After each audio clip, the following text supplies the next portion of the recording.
ሰላም ጤና ይስጥልን የተከበራችሁ የቀቢኑስ ቤተሰቦች ከዓለም አቀፍ ዲፕሎማሲ እስከ ሀገር በቀል መረጃዎችን የያዙ ዜናዎችን ይዘንላችሁ ቀርበናል። በቅድሚያ ዋና ዋና ርዕሶችን እናስደምጣችሁ። በደቡብ ኢትዮጵያ 4.7 ማግኒቲዩድ የመሬት መንቀጥቀጥ መከሰቱ ተሰማ። እስራኤል ጠቅላይ ሚኒስትር ኔታንያሁ በተባበሩት አረብ ኤሚሬትስ ምስጢራዊ ጉብኝት ማድረጋቸው አነጋጋሪ ሆኗል። ከ158 ዓመታት በፊት በእንግሊዝ የተዘረፉ ታሪካዊ የመቅደላ ቅርሶች ወደ ኢትዮጵያ ገቡ። የብሪታንያው የቀድሞ የመከላከያ ሚኒስትር በሩሲያ የሚፈለጉ ሰው ሆነው ተገኙ። የትግራይ ክልል አስተዳደር በሳውዲ አረቢያ ሞት ለተፈረደባቸው የትግራይ ተወላጆች አስቸኳይ ምህረት ጠየቀ።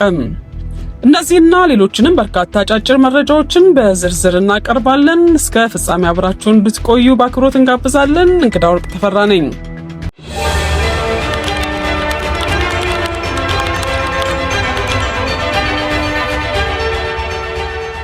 መረጃችንን ከሀገሩ ስንጀምር ዛሬ ሐሙስ ግንቦት 6 ቀን 2018 ዓ.ም ከሌሊቱ 9 ሰዓት ከ14 ደቂቃ ላይ በደቡብ ኢትዮጵያ ክልል የመሬት መንቀጥቀጥ ተከስቷል።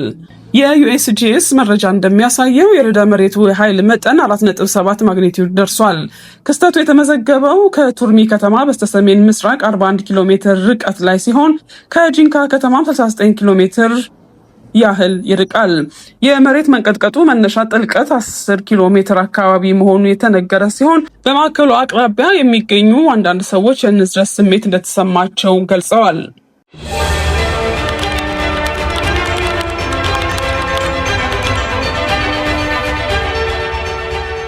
ወደ መካከለኛው ምስራቅ ስናቀና በእስራኤል በተባበሩት አረብ ኤሚሬቶች መካከል ያለውን ግንኙነት ወደ አዲስ ምዕራፍ ያሸጋግራል የተባለው ታሪካዊ ክስተት ተሰምቷል።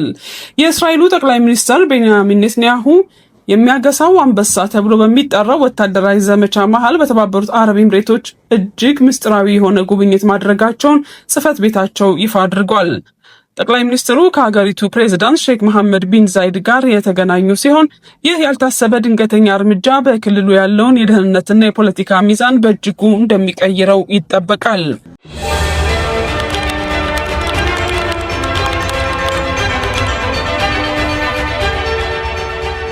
በሌላ በኩል ኢራን ለእስራኤል በመሰለል የተከሰሰውን ሰው በሞት ቀጣለች። ከእስራኤል ጋር በስለላ ትብብር ወንጀል ተይዞ የነበረው ኢሳህ የተባለ ግለሰብ ረቡዕ ዕለት በስቅላት መቀጣቱን የኢራን መንግስት ሚዲያ ዘግቧል። ግለሰቡ በኔፓል ከሞሳድ ስልጠና በመውሰድ ለእስራኤል ብሔራዊ መረጃን ሲሰጥ እንደነበር ተነግሯል።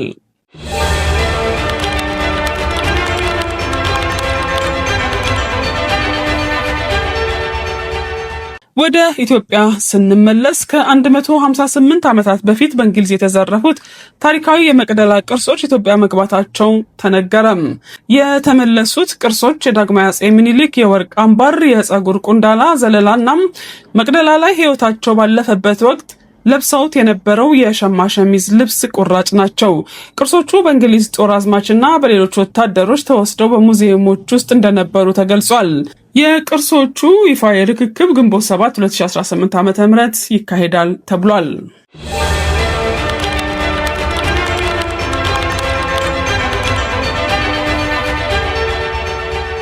የትግራይ ክልላዊ መንግስት ፕሬዝዳንት ጽሕፈት ቤት በሳውዲ አረቢያ ሞትን ለሚጠባበቁ የትግራይ ተወላጆች ስደተኞች አስቸኳይ የሰብአዊ ምህረት እንዲደረግላቸው ለሳውዲ የውጭ ጉዳይ ሚኒስትር ደብዳቤ ላከም።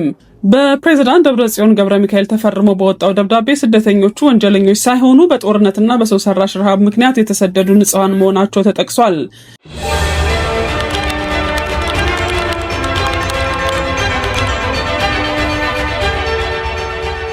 በሌላ አሳዛኝ ሀገር ውስጥ ዜና በምዕራብ ሸዋ ዞን ከሌላ ወንድ ጋር ስታወራ አይቻለሁ በማለት የገዛ ሚስቱን በሁለት ልጆቿ ፊት በጭካኔ የገደለው ግለሰብ የ20 ዓመት እስራት ተፈረደበት። ተከሳሹ ንጉሴ ዳባና ሟች አለም ደበላ ለ20 ዓመታት በትዳር የቆዩና 6 ልጆች ያፈሩ ነበሩ።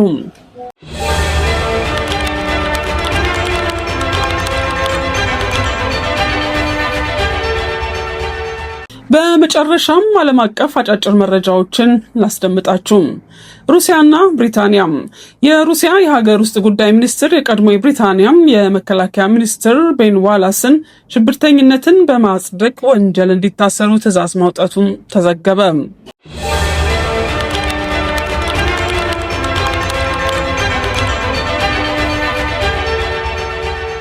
ትራምፕና ቬንዙዌላ። ፕሬዚዳንት ትራምፕ ቬንዙዌላን 51ኛው የአሜሪካ ግዛት አድርጎ የሚያሳይ እና በአሜሪካ ሰንደቅ ዓላማ የተሸፈነ ምስል በማህበራዊ ትስስር ገጻቸው ማጋራታቸው አነጋጋሪ ሆኗል።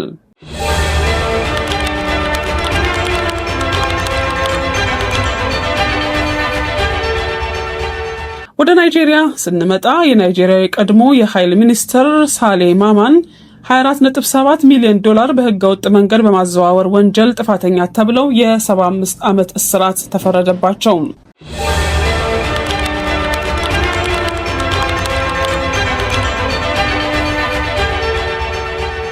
ወደ አሜሪካና ቻይና ስንመጣ ደግሞ አንድ የአሜሪካ ዜጋ የቻይና መንግስትን ወክሎ በማንሃታን ኒውዮርክ ውስጥ ምስጢራዊ የቻይና ፖሊስ ጣቢያን ከፍቶ በማስተዳደር ወንጀል ተከሶ ጥፋተኛ ተባለም።